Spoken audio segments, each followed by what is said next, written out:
నమస్తే. ఎలా ఉన్నారు? ముందుగా నా ఛానల్‌ని ఎవరైతే సబ్స్క్రైబ్ చేసుకున్నారో వాళ్ళందరికీ థ్యాంక్ యూ.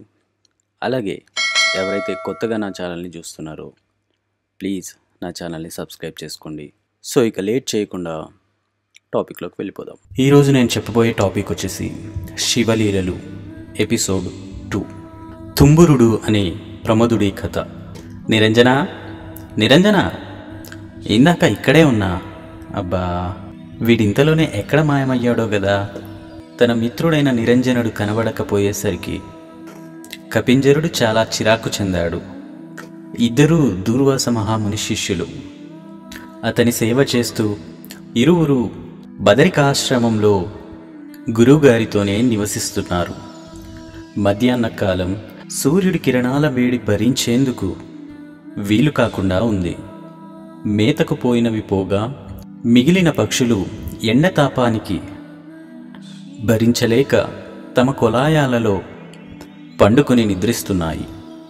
చలికాలములో హితమైన ఎండ, ఆ వేసవిలో సర్వప్రాణులకు పరమైన అబ్బా పాడు ఎండ అనిపించుకునింది. వీడెక్కడికి వెళ్ళాడో చెప్పమా. ఇప్పుడే జరిగిన ఒక వింత సంగతిని చెబుదామంటే నిరంజనుడు ఎక్కడ చచ్చాడో అంటూ కపింజరుడు కొంచెం వేగంగా ఆ పొద ఈ పొద, ఆ చోటు ఈ చోటు వెతుకుతూ చివరికి వీడు గురువుగారి గుడ్డను తుక్కుంటూ వచ్చేందుకు నదికి పోయి ఉంటాడు లెమ్మని గ్రహించిన వాడిలాగా పింజరుడు దగ్గరిలో ప్రవహించే భవానీ నది వైపు బిరబిరా నడిచి వెళ్ళాడు. ఎండలో కాళ్ళు మాడుకుపోతున్నాయి. తల చెట్లగొట్టినట్టయింది. అయినా కపింజరుడు దాన్నేమీ లెక్కబెట్టకుండా ఆశ్రమంలో అరగంట క్రితం జరిగిన ఒక గొప్ప విషయాన్ని తన మిత్రునికి తెలపాలనే కుతూహలంతో హుటాహుటిగా నిరంజన అంటూ కేకలు వేస్తూ వెళుతూ తన ఎదుట నిరంజనుడు నదిలో గుడ్డలు ఉతకడం చూసి ఇంచుమించుగా పరుగులు తీశాడు. ఎండను ఓర్చుకుంటూ తనను పిలుస్తూ పరిగెత్తుకుని వచ్చే కపింజరుని చూసి నిరంజనుడు ఏదో కొంప మునిగినట్టుగా విస్మయాన్ని చెందాడు. అలాగే తన గురువుగారి వస్త్రాలను ఉతుకుతున్నటువంటి గుడ్డలను ఉతుకుతున్న తన గురువుగారి ధోవతిని అలాగే చేతిలో పట్టుకుని కాతరుడై చూడసాగాడు స్నేహితుడి వైపు. దూర్వాసముని వద్ద శుశ్రూష అంటే పాము పడగలో కప్ప ఉన్నట్లే అని అందరికీ తెలుసు. ఏ కొంచెం పొరపాటు జరిగినా ఏదో పోనీలే పాపం అనే రకం కాదు కదా. ఆ మునీంద్రుడు వెంటనే అగ్నిహోత్రమై మండి తటాలున శపిస్తాడు. అలాంటిదేమైనా జరిగిందేమో అని నిరంజనుని భయం. కపింజరుడు తుదకు నిరంజనుని చేరుకుని నిరంజన ఈవేళ ఏమి జరిగిందో తెలుసునా అని అడిగాడు. ముఖం మీద చెమట ఒత్తుకుంటూ ఆయాసపడుతూ నాకేం తెలుసు, నదికి వచ్చి గంటసేపు అయింది. త్వరగా రాలేదని గురువుగారేమైనా కోపగించుకున్నారా? మన మీద కాదులే ఆ కోపం. అయితే ఎవరి మీద ఒకరి మీద ఆ కోపాగ్ని ప్రజ్వలించిందన్నమాట. పాపం ఎవడో ఆ నిర్భాగ్యుడు. అతని పేరు తుంబురుడు. తుంబురుడా అంటే నారద మహాముని మిత్రుడన్నమాట. ఆ తుంబురుడు కాదు, ఇతునక ప్రమదుడు అంటే శివుని భటుడా? అవును, అతన్ని మనుష్యుడవై పుట్టమని గురువుగారు శపించారు. అయ్యో పాపం, అంత చెయ్యరాని తప్పేం చేశాడా ప్రమదుడు?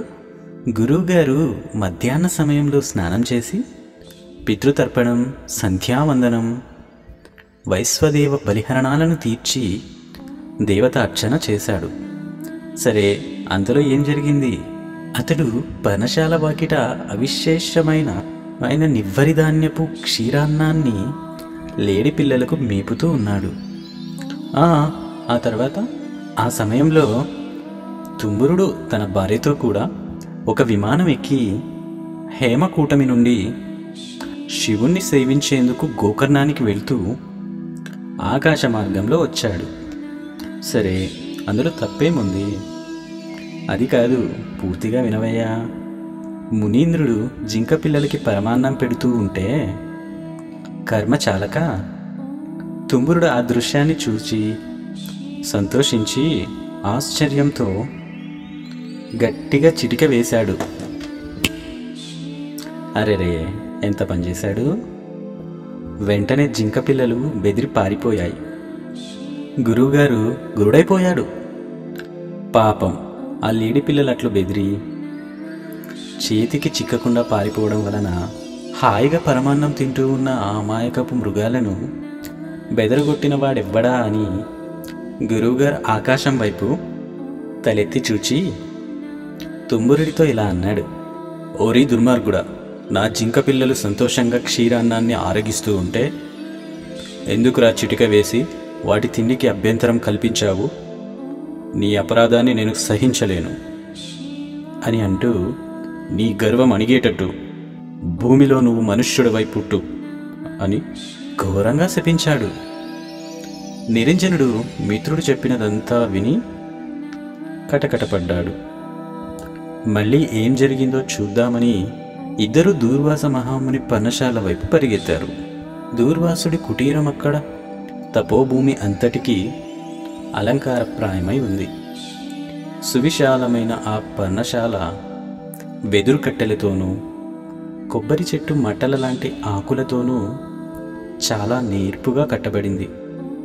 దానికి చుట్టూ వెదురు దబ్బలతో ఒక దృఢమైన కంచె నిర్మింపబడి అందులో ఒక చక్కటి పూదోట ఫలవృక్షాలు పెంచబడినాయి. ఋషికి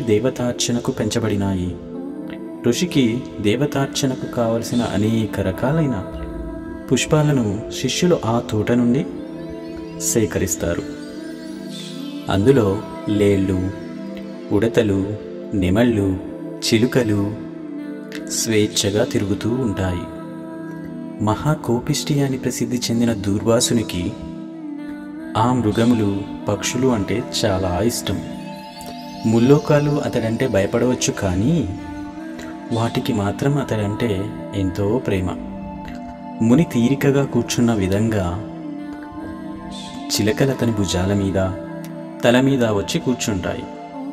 జింకలట్టే తన తొడలపై తల వంచుకుని పక్కన పడుకుంటాయి. మూగజీవులైన వానికి అహంకార మమకారాలు ఎందుకుంటాయి? అవి మానవుల ప్రేమను కోరే స్వేచ్ఛాజీవులు.